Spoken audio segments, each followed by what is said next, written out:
Entonces, bueno, lo que venía diciendo, ¿no? Los óvulos, o bueno, un óvulo no se puede unir con otro óvulo, al igual que un espermatozoide no se puede unir con otro espermatozoide.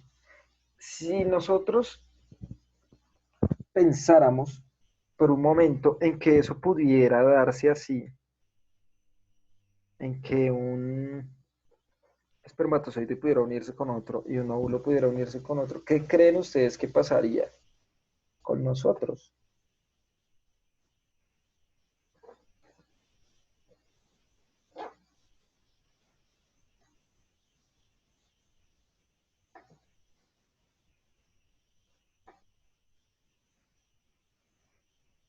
Caso hipotético, un espermatozoide sí se puede unir con otro, un óvulo sí se puede unir con otro. ¿Qué creen que pasaría con nosotros? Con los humanos en general estoy hablando, ¿no?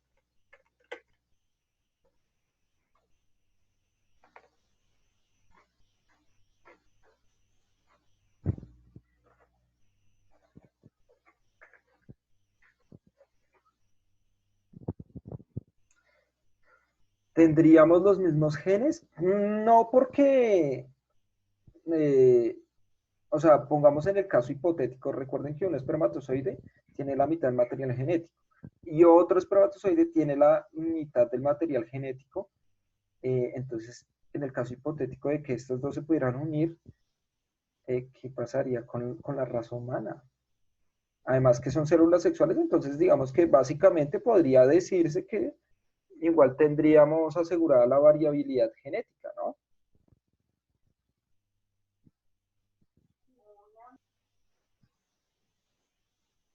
Dice Auris, ¿nuestro material genético estaría incompleto? No, porque digamos si dos espermatozoides se unirían, cada uno tiene la mitad del material genético. Dice Tomás, profe, no seríamos del sexo que es la célula, o sea que si tenemos un óvulo seríamos mujer. No porque eh, el sexo no sea, o sea, el sexo, recuerden que el sexo es tener órgano sexual masculino, o sea, pene y testículos, o tener órgano sexual femenino, o sea, vagina y ovario. Eh, Eso es el sexo, ¿no? Entonces, digamos que eso no implica, o sea, un espermatozoide necesariamente no es el que va a dar la carga de ser hombre, no, sino más bien es una cuestión de cromosomas. Si el último cromosoma se forma Y, será hombre. Si el último cromosoma se forma X, ¿eso qué quiere decir X? O sea, es la forma que tiene ese cromosoma de ser mujer. Pero hay muchas condiciones que generan que sea hombre o mujer. Entre ellas, el pH del útero, por ejemplo, el pH vaginal. ¿Sí? No sería como somos ahorita, dicen acá. Entonces, ¿cómo? Digamos que el principal problema, realmente, si esto sucediera, sería una sobrepoblación tremenda, mucho mayor, muchísimo mayor que la que tendríamos acá en estos momentos. O sea, somos 7.000 millones de humanos, pero entonces la sobrepoblación sería tremenda. ¿Por qué? Porque seríamos prácticamente hermafroditas, produciríamos células sexuales que se pueden fecundar entre ellas mismas. Entonces imagínense la cantidad de espermatozoides que produce un hombre al día, todo el tiempo, 24/7, toda hora, en ese momento. Todos los hombres estamos produciendo espermatozoides. Entonces, imagínense de esos millones de espermatozoides que nosotros estamos produciendo, que uno se puede unir con otro para dar origen a un bebé. O sea, todo el tiempo estaríamos teniendo hijos, todo el tiempo. En el caso de las mujeres, pues cuando se preparen los óvulos y ya estén listos cada 28 días, pues tendrían otra vez un embarazo. Entonces la sobrepoblación sería altísima, ¿sí? ¿Hasta ahí bien, amigos míos?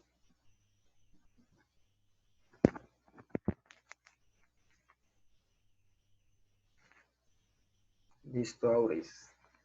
Entonces vamos a ver que en este caso, nosotros, listo, Cami, nosotros tenemos que la fecundación no solo se da en los humanos, no se necesita contacto pene y vagina, pues, para que haya una fecundación, porque hay organismos que carecen de estos órganos. Entonces vamos a ver eh, algunos ejemplos, ¿cierto? Que nos van a permitir comprender cómo es que se da este proceso de fecundación. Entonces, miren, puede darse que la fecundación sea externa, ¿cierto? Es decir, que estas células se unan gracias al medio en el que se encuentran, las células sexuales. O puede darse que es interna cuando hay copulación, como pasa en el caso de nosotros, como pasa en el caso de las aves y de los reptiles en general. Vamos a ver que a estos animales que se reproducen a partir de un huevo como tal, o sea, eh, desde que inicia, antes incluso del proceso de fecundación se produce un huevo, pero esta fecundación es externa, los vamos a llamar ovíparos. ¿Listo? O sea, los peces son ovíparos. Su reproducción y fecundación se da desde los huevos que produce la hembra. A los animales, como las aves, que si bien producen huevos, pero su fecundación es interna, o sea, tiene que haber una cópula, el macho, el gallo, tiene que dejar el esperma dentro de la hembra y ella va produciendo huevos, pero esa fecundación sea dentro de la gallinita. Los vamos a llamar, ojo con esto y para que lo anoten, ovovivíparos. Ovovivíparos. ¿Listo? Entonces, los peces van a ser ovíparos porque digamos que el proceso de fecundación, crecimiento y todo se va a hacer externo y todo va a ser a partir del huevo en el cual se forma. Pero en el caso de las aves los vamos a llamar ovovivíparos porque empiezan a formarse dentro de la hembra y ya cuando tienen un nivel de madurez, ¿sí? En la fecundación, ella libera ese huevo y empieza a incubarlo externamente, pero es tiempo después. A esos los vamos a llamar ovovivíparo. Es la mezcla entre la fecundación interna, como la de nosotros, pero a través de un huevo también. Entonces, ovovivíparos, ¿listo? Y por supuesto, tenemos el caso de la mayoría de los mamíferos, ¿cierto? Que tenemos la fecundación interna, ¿cierto? Que tenemos la fecundación interna. En este caso, nosotros vamos a hacer, al igual que la mayoría de mamíferos, vivíparos, ¿listo? Los vivíparos vamos a ser aquellos organismos que vamos a tener el 100% de nuestra formación dentro de la madre, ¿listo? Dentro de la madre. Esos son los vivíparos. Mientras respondo aquí una cosita que me escribió Padilla, quiero que ustedes me contesten si quedó claro la diferencia entre ovíparo, ovovivíparo y vivíparo. Entonces dice, Padilla, profe, como los tiburones. Bueno, los tiburones también están, digamos, como en una fecundación, son más vivíparos, ¿sí? Es decir, ellos están en unos huevos, ¿sí? Son ovovivíparos, pero llega un punto donde rompen ese huevecillo dentro de la madre. No pasan todas las especies, pero algunas sí. Y se comen a sus hermanitos, ¿no? A los que están dentro de ese, digámoslo, útero que tiene la madre. El tiburón que más se desarrolla se come a los demás, a los hermanitos que están ahí creciendo. ¿Listo? Profe, ¿los tiburones son mamíferos? No, por supuesto que no. Los tiburones son peces. Recuerden las diferencias, ¿no? Eh, ¿Por qué sabemos que son peces principalmente? No todos pasa, pero básicamente es por las branquias, ¿sí? Básicamente es por las branquias. Además que los tiburones son peces muy especiales porque ellos no tienen huesos, sino, igual que las mantarrayas, sino ellos van a estar conformados por cartílago, ¿sí? Pero es un cartílago muy duro y eso les va a dar una ventaja también. A los tiburones se les caen mucho los dientes, pero como tienen cartílago, vuelven y les salen. Tienen miles de ellos. ¿Y esto está ahí? ¿Quedó clara la diferencia entre ovíparo o vivíparo y vivíparo, amigos?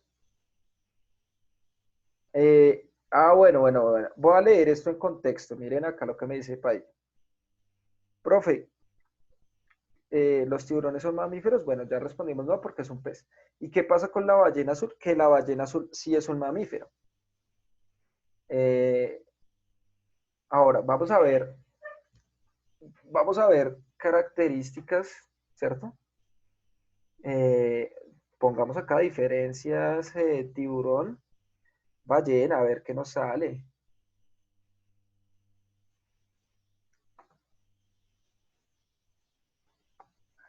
Entonces, miremos. Una cosa es hablar de un tiburón ballena, obviamente, que tiene esta forma y es filtrador, pero termina siendo al fin de cuentas un pez. Y les dicen así es por su tamaño. Y otra cosa es hablar de una ballena. Entonces vamos a ver las principales diferencias. Ah, miren, acá nos sale una imagen.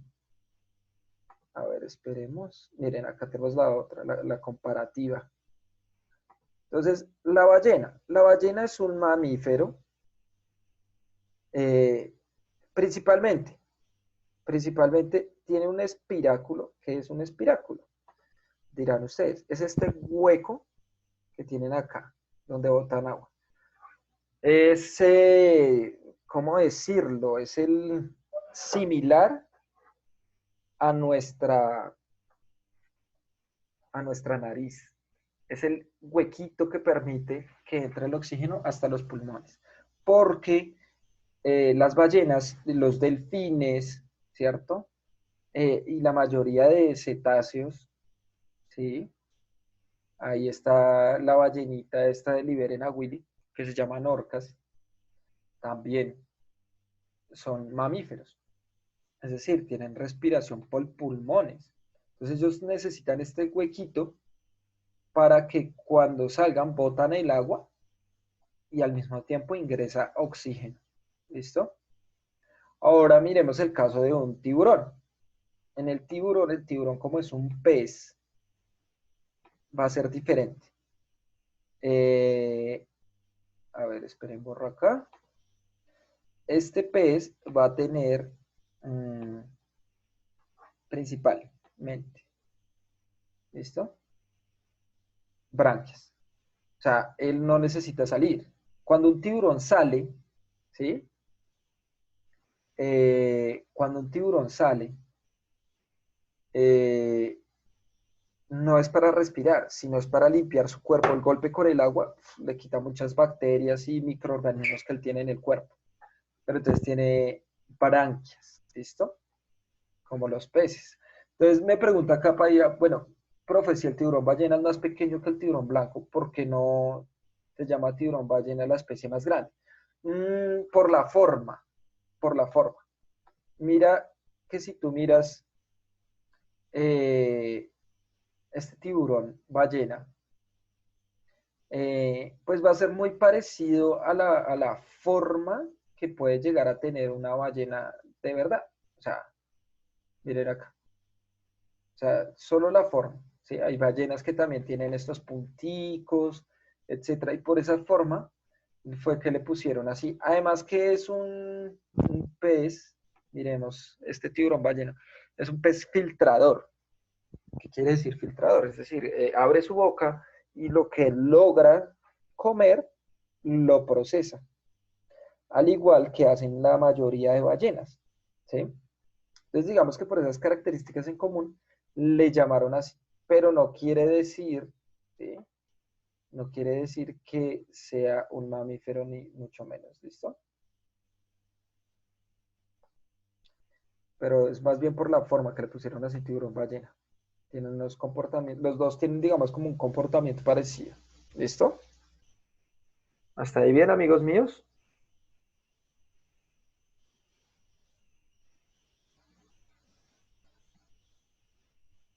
Listo, entonces miremos acá.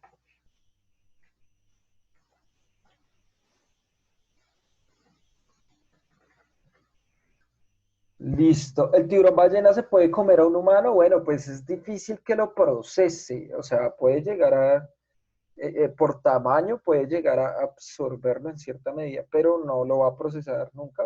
La persona puede salir, sin duda.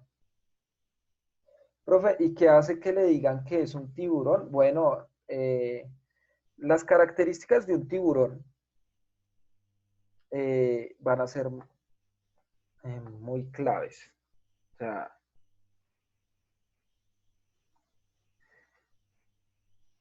pertenecen a un grupo, ve, puse solo características. Pertenecen a un grupo que se llaman los condríctidos, que significa condricto cartílago. ¿Listo? Los condríctidos están conformados por varios tipos de peces. Los principales, las mantarrayas y los tiburones. Entonces, los tiburones se van a caracterizar primero y principalmente por su forma, obviamente. Ellos tienen una marcada línea. Acá en la parte de arriba son muy oscuros y en la parte de abajo son muy claros. La boca de estos, a diferencia de los otros peces, si ustedes miran otros peces, la boca de los otros peces es como muy de frente. Si ustedes miran el bocachico, todos los peces que nosotros nos comemos, incluso la mojarra, etc. La boca de estos está adelante de los ojos. En los tiburones no. Ellos tienen como una trompita y después de esa trampita, como esa nariz que tiene, ¿cierto? Aparece la boca. Segundo, ellos no tienen huesos. Los tiburones no tienen huesos, sino tienen cartílago. Todo su cuerpo interno, su esqueleto, no está conformado por huesos, sino más bien está conformado por cartílago. ¿Sí? Eh, las aletas, digamos, las formas de las aletas es muy característica de estos tiburones. En los otros peces, eh, las aletas se pueden mover mucho más fácil. En los tiburones, así sean de cartílago, están casi que fijas, a excepción de la aleta de atrás, la aleta caudal se llama. Esta sí tiene mayor facilidad para moverse. ¿Listo? Entonces, todas estas características hacen que lo llamemos tiburones, que sepamos que es un tiburón por sus características. ¿Listo?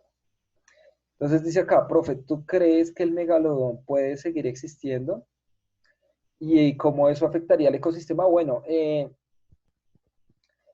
tal vez de ese tamaño, como se cree que existía el megalodón, es difícilmente por las condiciones climáticas. Sin embargo, nosotros realmente conocemos muy poco de la vida marina, ¿sí?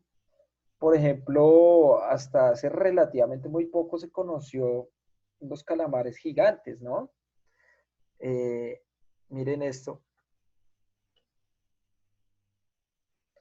Los calamares gigantes, muy desconocidos para nosotros hasta hace un buen tiempo, eh, no se conocían porque están a unas profundidades del mar increíblemente eh, inaccesibles para el humano, ¿no?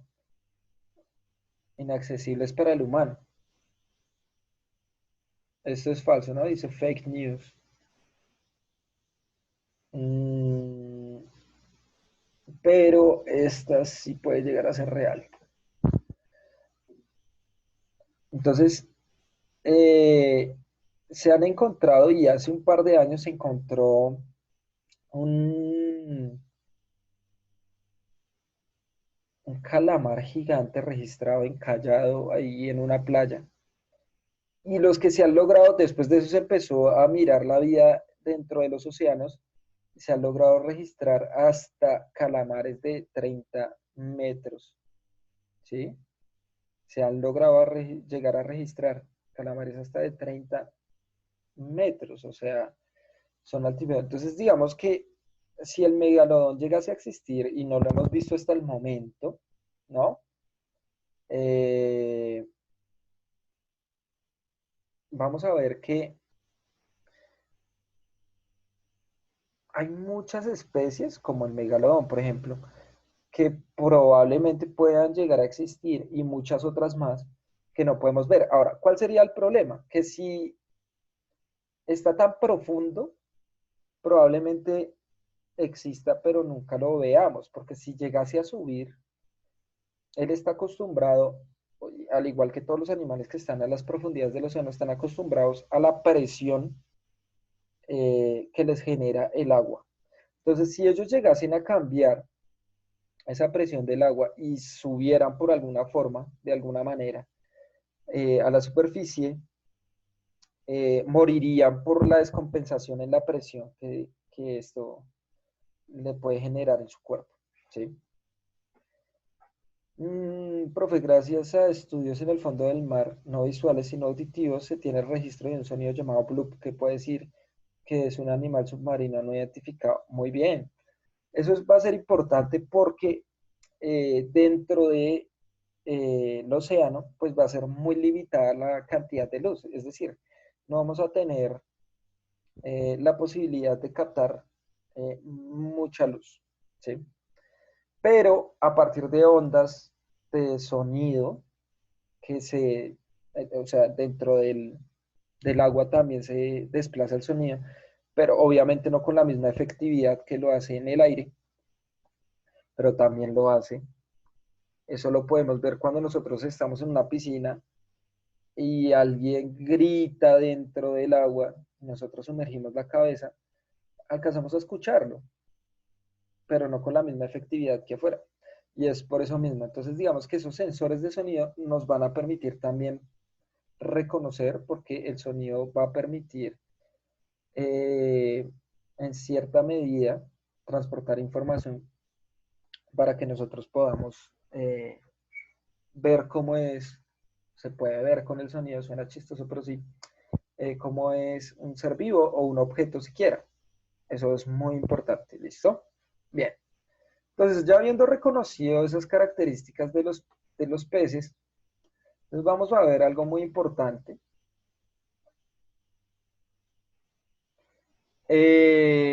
Bueno, dice, profe, ¿y por qué los cachalotes se pelean tanto con los calamares gigantes? Bueno, la mayoría de especies, no solo estas, cuando se pelean entre ellas o hay, digamos, como un choque entre dos especies, principalmente va a ser solo por una cosa, y es la obtención de nutrientes.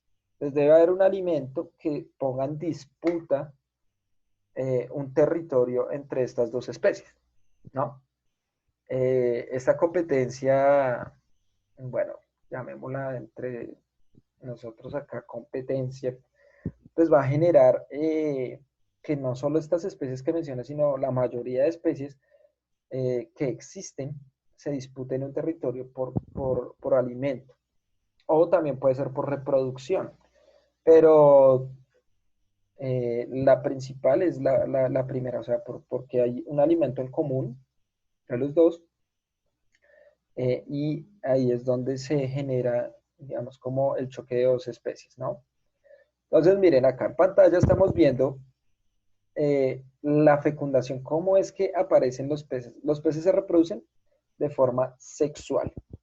Entonces, la hembra produce estos huevecillos donde por dentro están su célula sexual femenina y el macho tiene en el esperma, ¿cierto? Entonces, ¿qué hace la hembra? La hembra va nadando, ¿cierto?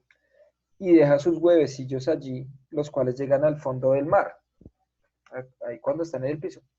Luego pasa un pez de la misma especie, un macho, percibe que allá hay huevecillos y libera su esperma, el cual también llega al fondo del mar. Ellos nunca se conocieron, nunca se vieron, nunca se tocaron nada, pero dieron origen a nuevas especies. Entonces miren la cantidad de huevos, como tiene tantos depredadores, a mayor depredador, mayor cantidad de especies. Es decir, por ejemplo, ustedes miran las tortugas, ¿cierto? Hay una época donde nacen las tortugas en la playa, etcétera, y estas tortugas nacen en grandes cantidades en las playas, pero cuando crecen no vemos tantas tortugas. ¿Por qué? Porque tienen muchos depredadores. Entonces, la evolución llevó a que las especies que son vulnerables produzcan grandes cantidades de especies para poder sobrevivir, de individuos para poder sobrevivir. Entonces, eso se ve muy claro en quiénes, por ejemplo, en las gacelas y en los leones. Los leones no son tan numerosos como las gacelas de África porque ellas son cazadas. Entonces, evolutivamente se producen mucho más porque hay algunas que tienen que caer, pero no son la mayoría. ¿Sí? En cambio, el león, como es el depredador, está en menor cantidad porque él es el que caza y no tiene ningún riesgo aparente de otro depredador que venga acá a afectarlo, ¿no? Listo. Entonces, miremos, acá en este caso estamos viendo cómo se da la fecundación, es decir, los huevos quedan al fondo del mar, llega este esperma y se introduce a estos huevecillos y a partir de esta unión, de esta fecundación, es que empiezan a formarse, ¿cierto? Pues nuestros peces. Dice acá, profe, ¿el animal más peligroso es el hipopótamo o el oso? Pues ninguno de los dos. Yo creo que el ser vivo más peligroso de todos sería el humano, ¿no? Porque el humano tiene conciencia. Los animales no lo hacen, o sea, digamos, el hipopótamo no podría ser peligroso porque él no va a decir, ay, sí, voy a destruir una ciudad y me voy a confabular contra todo el mundo. No, no. Ahora, ¿el hipopótamo es violento y territorial? Sí, mucho más que un oso, mucho más territorial y violento en nuestros términos. Pero el hipopótamo no va a decir, ay, no, es que este mal me cae mal y lo voy a atacar, como si lo haría el humano, digamos, cazando animales. Entonces, ahí voy a cazar a un puma, como pasó esta semana con dos pumas y mataron a su madre y dos crías quedaron huérfanas casi. Menos mal las encontraron, las crías de puma eran bebés y casi mueren. O sea, ¿quién es más peligroso? O sea, ¿un puma o un humano? Ahí devuelvo la pregunta, si me entiendes a lo que voy. O sea, ¿quién es más peligroso, un puma o un humano? Ah, no, profe, el puma porque tiene garras y come carne, etcétera, ta, ta, ta, ta. Y yo les muestro la noticia, pero fue un humano el que mató al puma y dejó a sus dos crías indefensas, casi mueren por desnutrición, y las encontraron al lado de su madre muerta, y las dos crías ahí ya listas para morir. Entonces, digamos que ahí eso nos replantea, ¿quién es más peligroso realmente? Yo niego, o sea, yo me niego a creer que una especie diferente al hombre es peligrosa, porque no ha existido, o por lo menos no sabemos, de una especie que tenga conciencia como tal, aparte del humano. O sea, el humano sí teniendo conciencia genera muchas presiones sobre los ecosistemas, generando daños y convirtiéndose en un peligro incluso para su misma existencia, ¿no? Es algo muy complejo, la verdad. Entonces, miremos, a partir de esto hay una fecundación y empieza a formarse el embrión que da origen ya después a estos primeritos peces que los vemos allí. ¿Listo? Ahí donde vemos esta cuestión del saco vitelino, esto vendría siendo como más o menos el líquido amniótico, los nutrientes necesarios que va a tener el pez para poder formarse. Y al final vamos a tener nuestro pececito. Y se va a repetir este ciclo, va a producir por dentro sus células sexuales, si bien es macho o hembra, las va a liberar, llegan al fondo y después se reproduce. A esto les vamos a llamar como amigos ovíparos, Su reproducción es totalmente por huevos, no tiene ningún contacto totalmente diferente ni nada de eso, ¿listo? Ovíparos. Bien.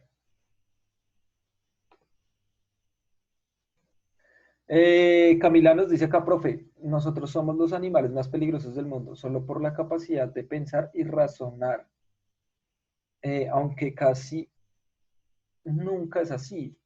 Nos vuelve capaces de realizar acciones en nuestro autobeneficio, en nuestro beneficio, sin pensar en los demás. Claro, eso es muy común, pero no solo del humano, sino más bien del humano contemporáneo, ¿no? Del No lo humano. vio. A ver, voy a silenciar acá. Del humano, digámoslo, ya de los años, desde 1700, 1800 para acá, se ha vuelto como más desde lo que llamamos la modernidad. ¿Sí? Se vuelve más egoísta aún y empieza a crecer mucho más en las ciudades. Rodríguez me pregunta, profe, ¿tú crees que el mosquito es peligroso? Bueno, yo no considero que ninguna especie como tal sea peligrosa, por lo que ya mencionaba anteriormente. Sin embargo, lo que pasa con los mosquitos como tal, pues a nosotros los mosquitos no nos hacen ningún daño, ¿no? O sea, el mosquito como tal no es el que nos hace daño. Lo que pasa es que es un vector. ¿Qué quiere decir eso? O sea, el mosquito se puede contagiar, o bueno, puede transportar algunas enfermedades, por ejemplo, como el Zika, como el dengue, etcétera. Eh, pero eso digamos que tampoco es culpa del mosquito, sino él lo transporta, no le hace daño tampoco, y con la mala suerte de que a nosotros sí nos hace daño, ¿sí? Pero digamos que no es malo, al contrario. Pero sí hay que tener cuidado. Si vamos a tierra caliente y todo esto, hay que tener cuidado. Usar repelente o vacunarse. ¿Listo? Tomás Paya dice, no es el animal que más gente mata. ¿Cuál? ¿Cuál animal? ¿El mosquito? ¿Cuál? O sea, pues el animal, si lo miramos en esos términos, el animal que más gente mata es el mismo humano, ¿no?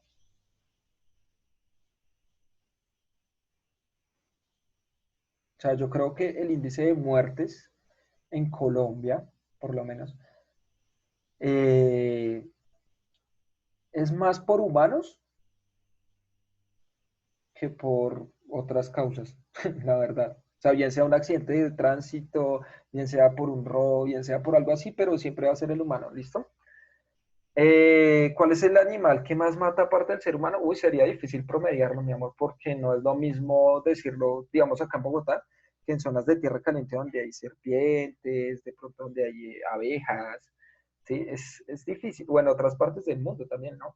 Digamos, un ataque poroso, pues acá difícilmente se va a dar un ataque poroso porque los únicos osos que hay acá de este tipo son los osos de anteojos, pero ellos son muy precavidos, ellos no suelen irse a golpearse y no se van. Entonces es muy difícil, digamos, hacer como un tanteo. Yo diría que la mayoría de muertes que se dan por animales, por insectos, o sea, sobre todo ataques de pronto abejas africanizadas, por ejemplo, ¿sí?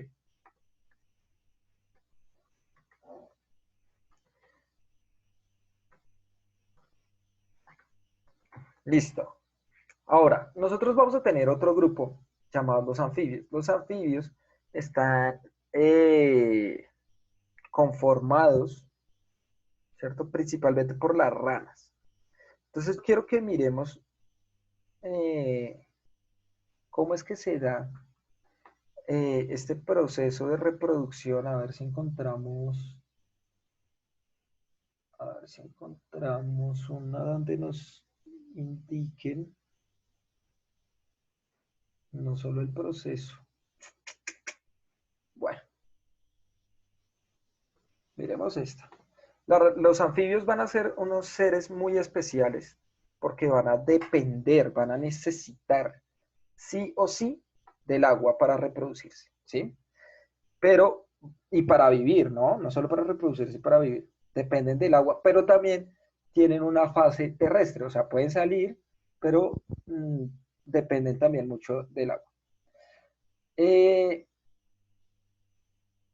hay una forma de reproducción en ellos, quiero que la anoten, que la tengan muy en cuenta, etcétera.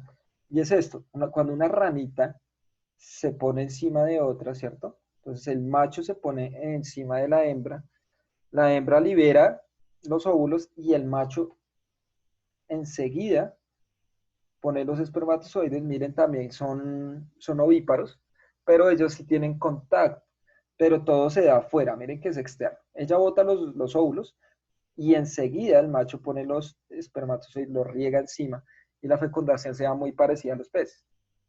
A esta posición donde la hembra está debajo y el macho prácticamente la abraza y se hace encima de ella, la vamos a llamar amplexus. ¿Listo?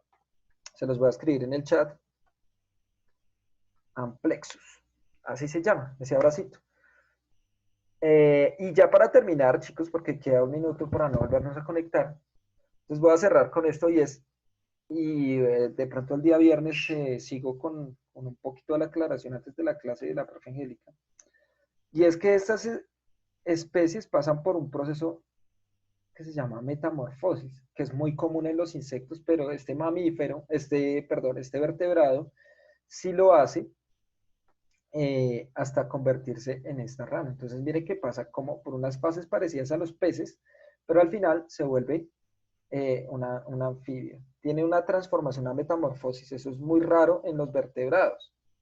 O bueno, sí se da, pero en las etapas formativas no tan pronunciadas como estas. Bueno, muchachos, hasta aquí llegamos. Los amo mucho, chiquillos. Son los mejores. No lo olviden. Y nos vemos, ¿qué? El viernes. ¿Listo? Los amo, mis chiquillos. Chau, chau. Chau, Cami. Chau, Uris.